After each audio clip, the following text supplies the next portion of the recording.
Good afternoon. Today is Friday and it's February the 16th. The time right now is 2:25 in the afternoon. Today's report is a little bit late because I had some errands to run. And overnight, we can see that the numbers released yesterday was the retail sales, and the retail sales came in a lot weaker than expected. Market was expecting a negative 0.1% drop. But the market came in a lot weaker at negative 0.8. So this was actually quite bad. But this is not the only bad news coming up last night. We have a revision in the retail sales. Remember, December, it came out at 0.6% positive, and they revised it by 50% to down to 0.4%. So that is a double whammer, and the market reacted a little bit. And initial market is that the after initial pause, the market decided to rally. We're talking about equity markets rallying, but I think this rally is a little bit suspect in my opinion. Now remember, on Tuesday, we have the release of the CPI numbers, and that was a disaster. And tonight, we're going to have another version of inflation. We have the producer price index, which is also expected to dip to 1.6% from December number of 1.8%. So we want to see what kind of numbers comes out tonight, and this is going to be a catalyst for some volatility going into the last day of trading for the week. And in the Dow Jones, you can see Dow Jones all-time high in the cash index was actually just a touch below the 39,000 handles. And in my opinion, it is no longer worth chasing this market. In fact, the odds has already shifted to the downside. I'm of the opinion that the risk is to the downside. And if I'm correct, there is a possibility the market may test the December close at 37,720 in the Dow Jones, perhaps even as low as 37,123, which is the swing low here that we saw on January the 18th. So by and large, I'm a little bit bearish on the equity markets because I think the market needs to correct itself. Moreover, the market is diverging really, really badly, and it's not supported by volume. We're talking about the rally has not been supported significantly by an increase in volume. So we can see the S&P 500 has actually required quite a fair bit. The high traded so far is 5,048 points, 0.39, and last night close is only less than 10 points away from challenging the all-time high. Closes at 5,029 points, 0.72, and this is also very similar. I believe that the market has the potential to actually correct backwards to finish the week on a weaker note. I could be wrong, but the thing is that I think the market has already rallied quite a fair bit without any significant pullback, and this is my worry here because I'm seeing indicators like the MACD, the stochastic, and the RSIs have all been diverging very, very badly. And if we do get a pullback, I think there's a very good chance that the market will test the swing low, which is the January close at 4,845 at the minimum. Okay, so do watch out for a pullback in my opinion. And in the Nasdaq 100, the cash index is also elevated. The high trade is 18,041.45 points, and last night close managed to recover back some 81.6% retracement of the entire drop. So again, this market is also vulnerable to further downside risk, and it may actually close the week on a weak note itself. So do watch out for a possibility of a challenge of the January close at 17,128. And over in Asia, we can see that the Nikkei 225 continue to edge higher. This morning, we have a high here at 38,830.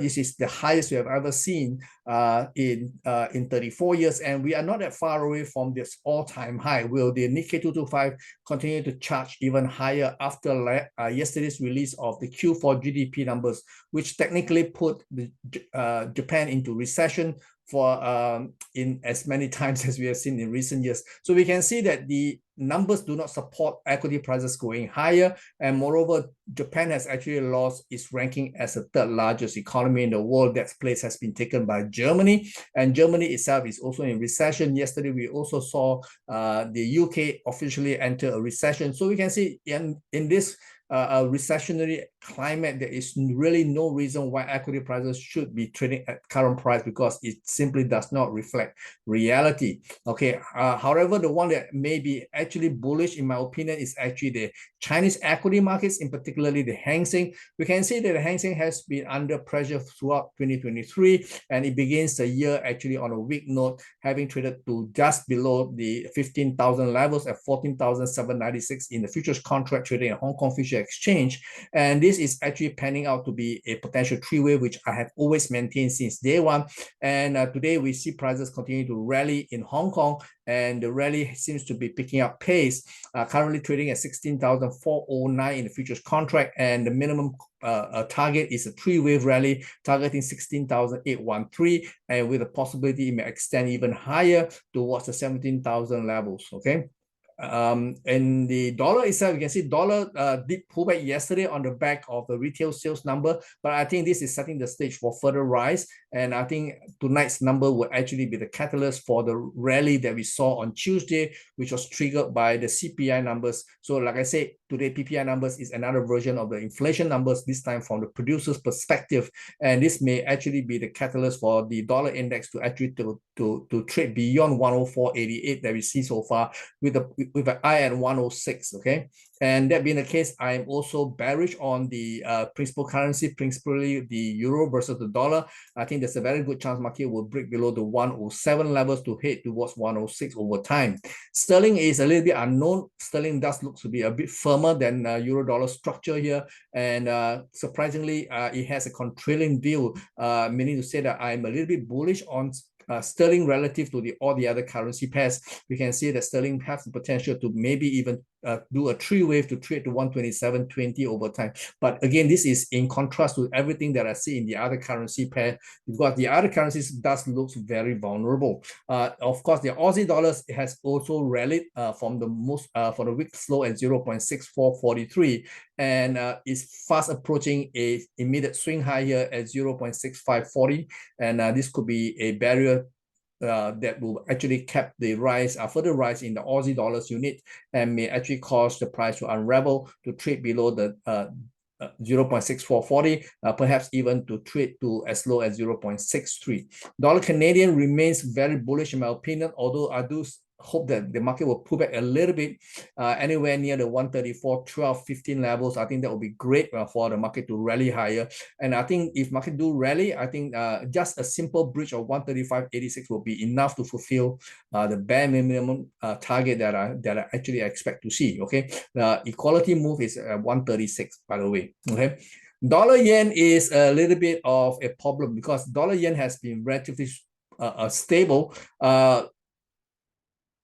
This week itself, we see dollar yen traded above 150 to the high of 150.88. Now, if you remember last year, the market high was at 151.91, and this is also in view of the high traded in 2022, which was 151.94, and that is very, very close to the key level of 152. Remember what happened in 2022 was that the Bank of Japan came in heavily to sell the dollar to buy the yen in a major intervention, which actually caused the dollar yen to unravel all the way down to 127.5 levels before it started to rebound last year. So we can see that the climate, the fear is that the Bank of Japan may actually intervene one more time if the dollar yen comes anywhere near the 152 levels. And through some reports, I've actually seen some suggestion that the US Treasury may be supportive of the Bank of Japan if they ever want to intervene. So the risk of intervention is actually pretty high here. So do not try to buy anything beyond 151 because I think it's going to be very, very hairy. And in fact, the odds has begun to shift to the downside. And if we do see a sudden unexplained move to the downside, that could be evidence of a bank intervention. So be very, very careful chasing this market ever higher.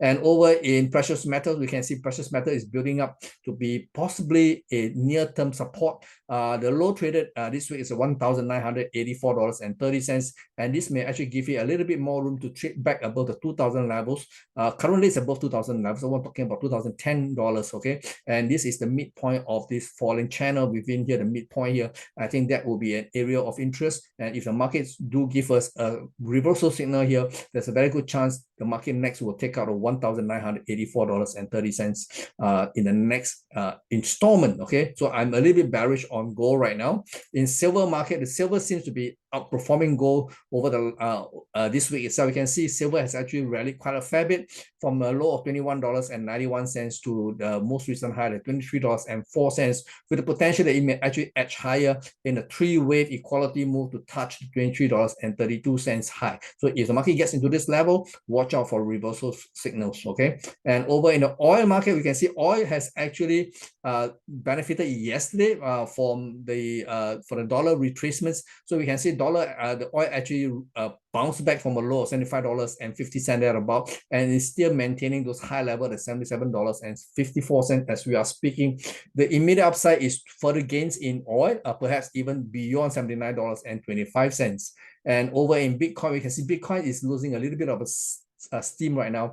It traded to a high of 858, sorry, and the market is already at the high last seen in December of 2021. So we can see this is a high watermark here, and if the market cannot maintain here and we see profit taking, ideally we see a pullback into the $50,000 level, and that could be a much more comfortable level to buy for the next extension higher towards the 55,000 levels over time. So this is all I have for you. Now remember, tonight we have the producer price index. It's going to be pretty volatile. Do watch out, and like I said, wish you guys a great weekend ahead, and I'll see you back again on Sunday at my regular weekly market wrap.